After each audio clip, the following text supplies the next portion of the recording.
Hello, ladies and gentlemen, welcome back to Champions League Fantasy Football and welcome to my video. In today's video, I'm going to look at my team, seeing how well they performed in the first leg of round of 16. Then we move ahead to the second leg.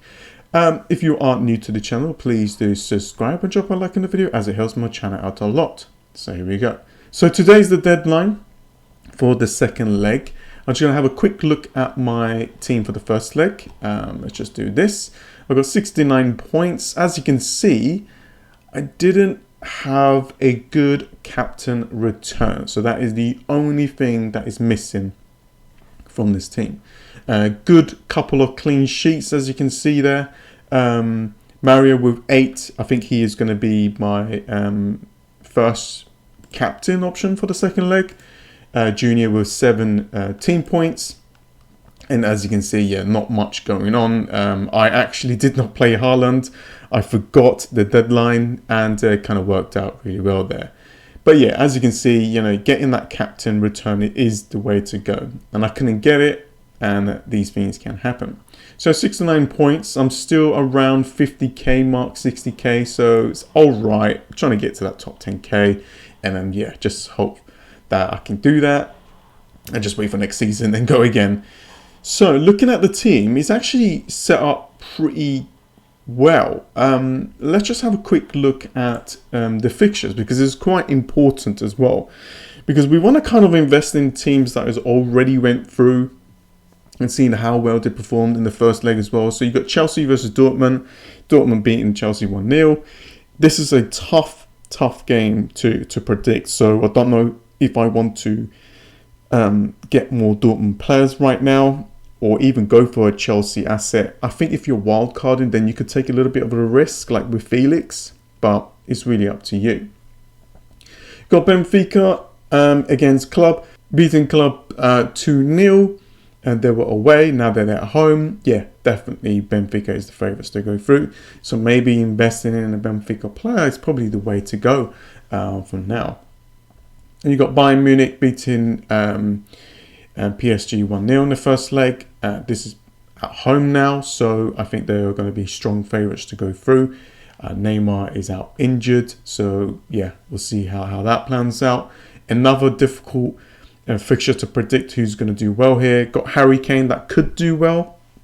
You know, if you got that option to change a big, you know, an expensive forward for another one, I think Kane could be an option. And as you will know, I've got a couple of Milan players. Another tough one, Porto and Inter to kind of call. Manchester City versus Leipzig. I think this is Manchester City's chance to do well, but you just never know, right? In the Champions League. But I think being at home is gonna help them be favourites. Napoli, yeah, favourite to go through. And as you can see, Real Madrid against Liverpool 5-2. So Liverpool needs to go out there, needs to go and start scoring like a lot of goals. Real Madrid just needs to really hold the ball and defend, but in counter-attack. So, you know, with Junior and Benzema, I think that could really work out in their favour.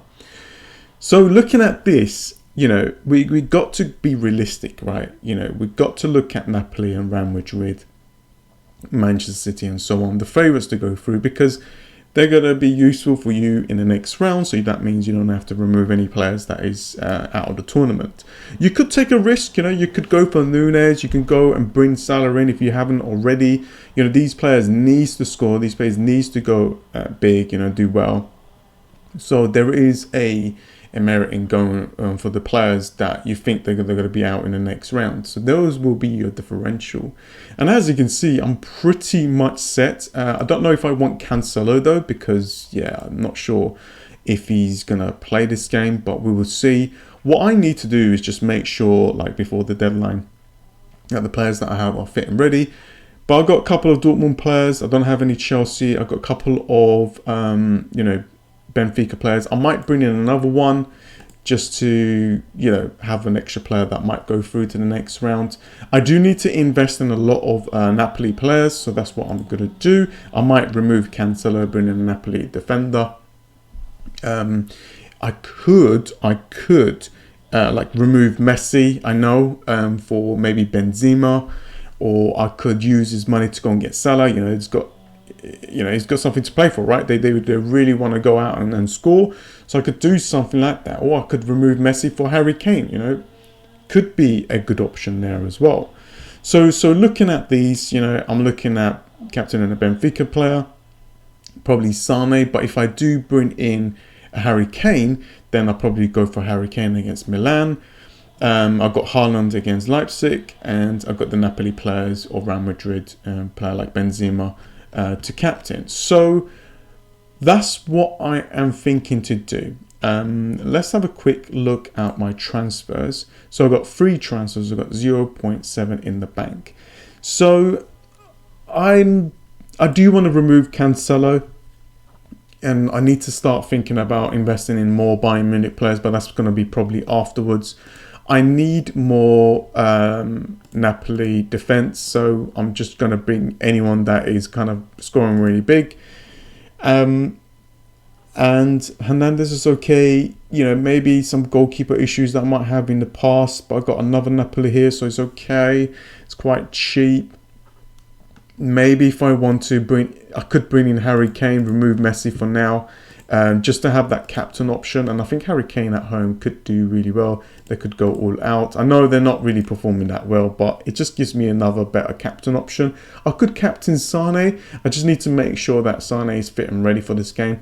And that's pretty much it, really. I don't want to make too much changes, but those are some of the players that I am looking at.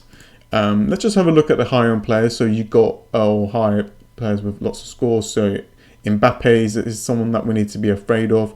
I'm just going to have a look at the percentage, right? So you got Mbappe that could hurt Messi, yeah. Benzema is a little bit of a small differential. So yeah, let's have a look at the midfielders. We've got quite a lot of the midfielders. Kevin De Bruyne could do well in this leg. Modric, if you want to go for a cheaper option for the midfielders. Salah is definitely that I'm thinking about, but then I'm thinking to myself, who am I going to remove out of these midfielders? So that's the problem. We go for the defense. You got Cancelo. I don't know if Cancelo is going to be able to play. I'm not sure, but Davies is a player that I'm looking at. I'll have a look into these things. I don't really want to risk with Manchester City's defense. Anyone can be benched. Otamendi is a player that you could invest in. He's 4.7. But yeah, I think most of the things is covered. You might think, well, where's your differentials? Well, let's have a quick look at some of these players. Like Mario is still 10%. I don't think I'm going to good. There we go. Oliver Giroud, that is 3%. With Harry Kane would be a low 5% from him as well. So there are a couple of differentials, like 9%. Maybe like these are like in the top 1,000 or something like that. They're highly owned, but it's still going to help me out where the rank that I'm at. So this is what I'm thinking. Something like this. This will cover all of the bases and gives me good captain options as well. So yeah. Anyways, guys, that is pretty much it. I hope that this video has helped you. Good luck and have fun. And I'll see you guys next time. See ya.